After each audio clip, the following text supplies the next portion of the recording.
pretty good. I might try it again and maybe make it not so sensitive here or something, you know, make that 45, we'll say, and then let's say we'll do it again. And we get different. I can move back. My first one is still that one there. See that? So what I could do generally is I like to set them up myself. Get them started and set them up myself. So that way I've got my sounds right where I want them to be at. I mean, I want 15 different ones. So what you can do is you go here and we'll adjust this region.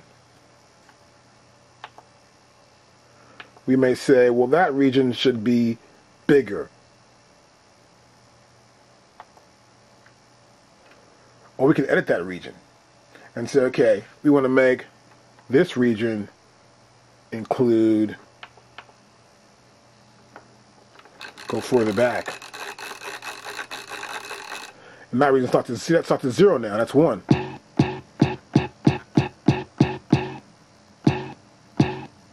So now, I took out that first region and made 2 start at 0 all the way to this point here. So sometimes you want to take these regions and adjust them yourself.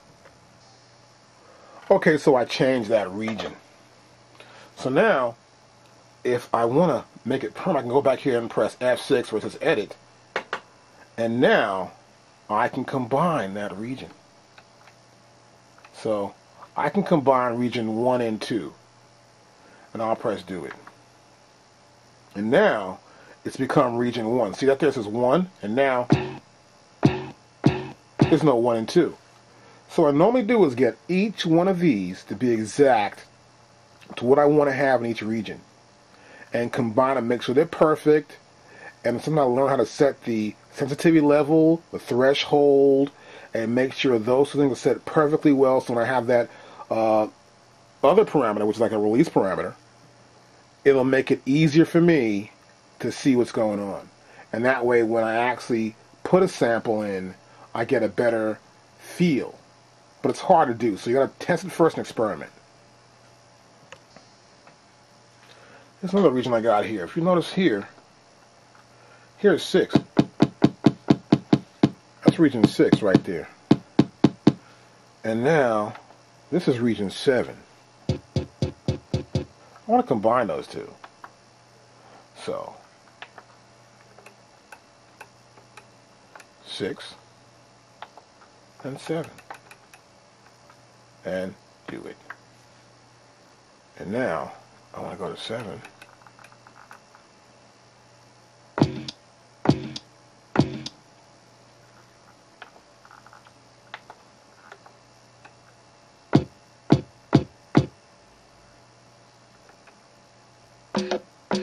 And it's better, see that?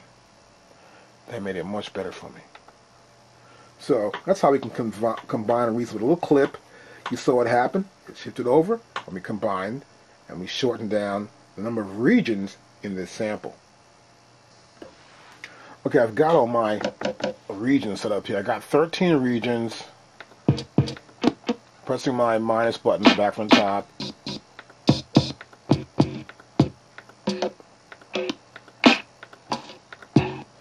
These are all the regions I have right here.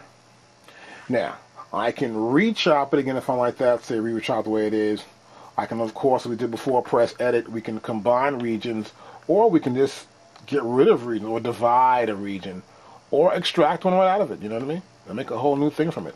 In this case, what I want to do is I want to convert it. So I'll press Convert now. I want this far. And here we convert here. We can convert our sample to a patch phrase. Now, that was the cool thing about learning the original tempo, was that we can get our original tempo put right here also. But what I want to do first is show you that we can also make it into sliced samples. Now we have a release setting you must experiment with, and it'll create a new program from those slices. That means we can have each one of those samples on a separate pad. That's important to know. Now in this case, what I really want to do, I want to actually make a patch phrase I can use later on. And you want to set our release also.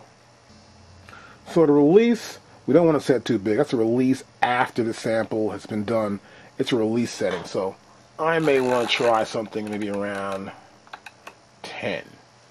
And here, I already know the tempo, and that's 104. And enter. And now I can press do it. And see, it made a new sample. See, it's a little weird, doesn't it? So you got to experiment with your patch phrase to make it fit to how you want to have it.